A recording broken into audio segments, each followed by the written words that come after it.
ओम जी सभी को योग मंच की ओर से आप सभी का साधकों का स्वागत है। आज इसी का श्रृंखला से जुड़ते हुए आपने भस्त्रिका प्राणायाम की मेरी वीडियो देखी होगी, उसको अभ्यास भी निरंतर कर रहे होंगे। इसी अभ्यास को निरंतर आगे बढ़ाते हुए आज हम उज्जयी प्राणायाम का अभ्यास करेंगे। उसको जानेंगे कैसे करना है, क्या क्या उसके लाभ हैं और उसको निरंतर करते हुए हम किस तरह से अपने रोगों को दूर कर सकते हैं, या जिनके रोग नहीं हैं, कष्ट कोई प्रॉब्लम नहीं है, लेकिन वो अपने आप को कैसे मेंटेन कर सकते हैं। इसी बात को आगे बढ़ाते हुए हम करते हैं आज उज्जयी प्राणायाम। सबसे पहले उज्जयी प्राणायाम के मैं कुछ लाभ बता देती हूँ कि इसके बहुत सारे बेनिफिट हैं। सबसे पहले उज्जयी प्राणायाम का सबसे बड़ा लाभ ये हमारे हार्मोनल डिस्टर्बेंस को ठीक रखता है। और हार्मोनल डिस्टर्बेंस ठीक होता है तो हमारे पीरियड से रिलेटेड, हमारी और ये मेनोपॉज से रिलेटेड सारी प्रॉब्लम्स को सॉल्व करने का सबसे बड़ा सलूशन है।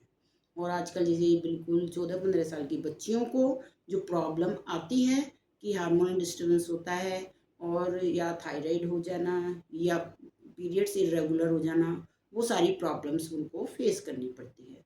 तो उस प्रॉब्लम्स में ना हो, पीरियड्स के दौरान प्रॉब्लम्स ना आए, पेन वगैरह ज़्यादा ना रहे, और ब्लड सर्कुलेशन उनका ठीक रहे, और बहुत ज़्यादा इन पीरियड्स की पेट दर्द, कमर दर्द वाली प्रॉब्लम ना रहे। तो इन सब के लिए हार्मोनल डिस्टर्बेंस ठीक होना बहुत ज़्यादा ज़रूरी है। और ये सब ठीक होगा तो ये हमें इन सब लेडीज़ को, विशेष रूप से लेडीज़ के को ये हार्मोनल डिस्टर्बेंस की प्रॉब्लम्स ज़्यादा आती हैं, तो यूट्रस से रिलेटेड, हाँ, और ओवरी से रिलेटेड ये सारी प्रॉब्लम्स नहीं आएंगी। और उसके नहीं आए उसके लिए हमें नित्य रोज अभ्यास के रूप में हमें ये उज्जयी प्राणायाम करना चाहिए। और जो बच्चे हकलाते हैं, तुतलाते हैं, उनके लिए भी बहुत सुंदर अभ्यास है कि बचपन में ही उनकी आदतों को उनको आगे बहुत ज़्यादा प्रॉब्लम ना खड़े करें। या कभी कभी प्रॉब्लम हकलाने तुतलाने की आगे तक चलती है, जो बच्चों को बहुत फेस करने में बहुत दिक्कतें आती हैं। तो उनको ये फेस ना करना पड़े, इसलिए पहले से ही ये प्राणायाम कराकर उनकी प्रॉब्लम को सोल्व कर लेना चाहिए। हकलाना, और जिनको टॉन्सिल्स हो जाते हैं, उनको टॉन्सिल्स के लिए भी, गले संबंधी और जितने भी रोग हैं, टॉन्सिल्स है विशेष रूप से, या एकदम बहुत ज़्यादा गर्मी सर्दी मौसम चेंज में उनको बहुत ज़्यादा खांसी जुकाम रहता है, निरंतर खांसी जुकाम बन जाता है, या जरा सा भी मौसम चेंज हुआ, वेदर चेंज होते ही उनको जो प्रॉब्लम्स आती हैं गले संबंधी, वो भी सब ठीक हो जाएंगी। और या तो प्रॉब्लम होगी नहीं, और या जिनको होती भी है उनको बिल्कुल ठीक हो जाएंगी। तो इन्हीं सभी लाभों के साथ हम इसको समझते हैं। सावधानी में आप विशेष रूप से ये सावधानी रखिएगा कि जिनको गले में कोई ऑपरेशन वगैरह जब हुआ हो उनका, तो उनको ये अभ्यास नहीं करना चाहिए। वरना जो संगीत गायक हैं, स्वर यंत्र के हिसाब से भी उनको बहुत सारे बेनिफिट है कि हमारे स्वर यंत्र भी इससे ठीक रहता है, बैलेंस में रहता है। और गायक को भी इसको निरंतर अभ्यास में लेना चाहिए, क्योंकि उनको अपने अपने संगीत अपनी आवाज़ के लिए वो अब इसका प्रयोग करना बहुत ज़्यादा ज़रूरी है कि आवाज़ साफ होगी जब भी वो कुछ गा पाएंगे। इसलिए गायकों को भी इसका अभ्यास निरंतर करना चाहिए। और आइए, अब इसके लाभ और सावधानियां हमने सभी आपको अच्छे से समझ लिया है। इसकी हमारी 4 वेरिएशन है, हम चारों वेरिएशन को समझते हैं और करते हैं, और निरंतर इसको अपने लाइफ में रेगुलर रूप में अपनाते हैं। तो पहला अभ्यास हम करते हैं, हाथ रीढ़ गर्दन बिल्कुल सीधी रखिए। सबसे पहले मैं पोस्चर के लिए बार बार इसीलिए कहती हूँ कि स्पाइनल कोड को सीधा रखना बहुत ज़्यादा ज़रूरी है। रूटीन में ही अपना लीजिए कि वह हमारा पोस्चर सीधा रहे। और रीढ़ गर्दन सीधी रखते हुए हाथों को ज्ञान मुद्रा में इसी प्रकार रखते हुए हम अपने यहाँ थाइस के ऊपर रखेंगे, जिससे कि हमारा ये शोल्डर भी सीधे रहे। और इसको करते हैं। पहला अभ्यास कैसे करना है, लंबा गहरा सांस भरना है, भरते हुए हमें गले से आवाज निकालते हुए जाना है। और फिर उसके बाद जालंधर बंद लगाएंगे, और जालंधर बंद लगाने के बाद जितनी देर हम होल्ड कर सकते हैं उन्हें होल्ड करें, और राइट नोस्ट्रल बंद करके लेफ्ट से निकाल देंगे। तो जैसे ही हम लंबा गहरा सांस भरना शुरू करेंगे, मूल बंद हमारा है एकदम खुद ही एक्टिवेट हो जाता है। मूल बंद एक्टिवेट होने के बाद हमें जालंधर बंद जब लगाना है, जब हम यहाँ चोटी को कंठ से लगाने के लिए नीचे लाएंगे। और सबसे पहले हमें क्या करना है, जीभ को, अपनी टंग को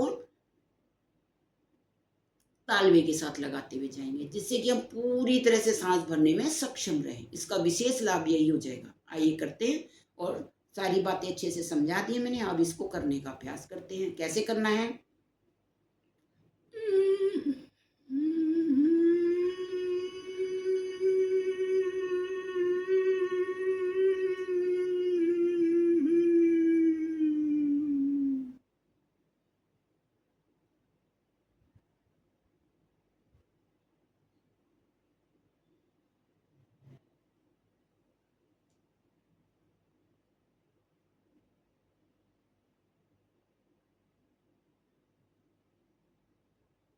पूरा सांस कर लीजिए। इस प्रक्रिया को मैं एक बार फिर समझाती हूँ, क्योंकि मेन बेस यही है। और इसको हमें गले से आवाज निकालते हुए बिल्कुल गले में खींच कर ले जाते हुए करना है, जिससे कि हमारे गले पर ही प्रभाव डालना है। इसका उज्जयी का सार्थकता भी इसी में है। एक बार फिर लंबा गहरा सांस भरते हुए करेंगे।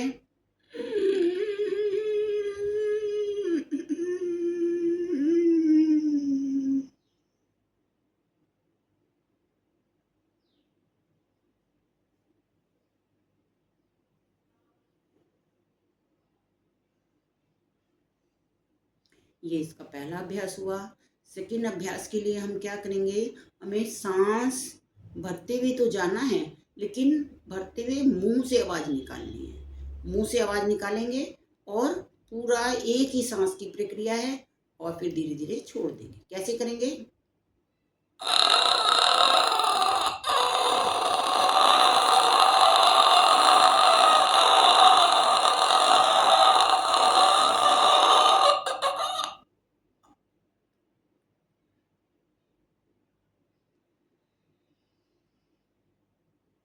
मुंह बंद करके नासिका से हम अपनी सांस को बाहर करेंगे। इस तरह से ये हमारे 2 वेरिएशन हुई।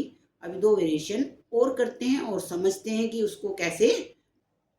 आइए इसकी थर्ड वेरिएशन को और समझते हैं, इसको कैसे करना है। बहुत ध्यानपूर्वक देखिएगा और निरंतर अभ्यास के रूप में। तीसरी वेरिएशन के हम दोनों हाथों को लंग्स के ऊपर रखेंगे, लंबा गहरा सांस भरते हुए जाएंगे, और ऊपर जाने के बाद, स्थिति में जाने के बाद मुंह से आवाज निकालेंगे। इसमें भी मुंह से आवाज निकालना। करते हैं इस अभ्यास को भी।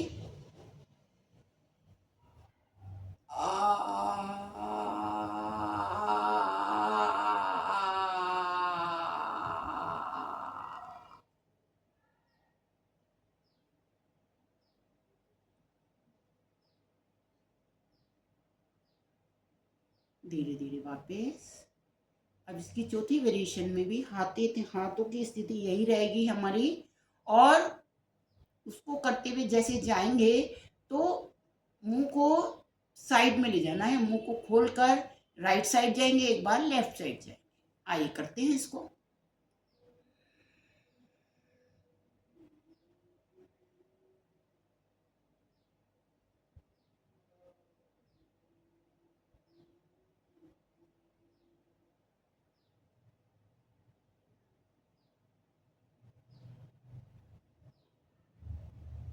धीरे धीरे वापस।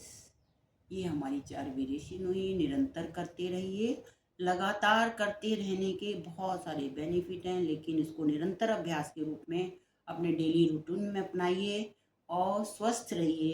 हमारी तो यही कामना है कि आप स्वस्थ रहिए और रोज योग कीजिए, निरंतर कीजिए, और स्वास्थ्य लाभ निरंतर उठाइए। और हमारे से इसी प्रकार प्रेम पूर्वक जुड़े रहिए और मुझे अपना प्यार इसी प्रकार देते रहिए। लाइक कीजिए, सब्सक्राइब कीजिए, जिससे कि मैं इस मैदान में अभी नई नई यूट्यूब में एंट्री की है मैंने, तो जिससे कि मुझे निरंतर आप देख सकें और इस प्रक्रिया में मैं लगी रहूं। अगर मेरी सब कुछ बातें अच्छी लगती हैं तो उसको फॉलो कीजिए और फॉलो मी।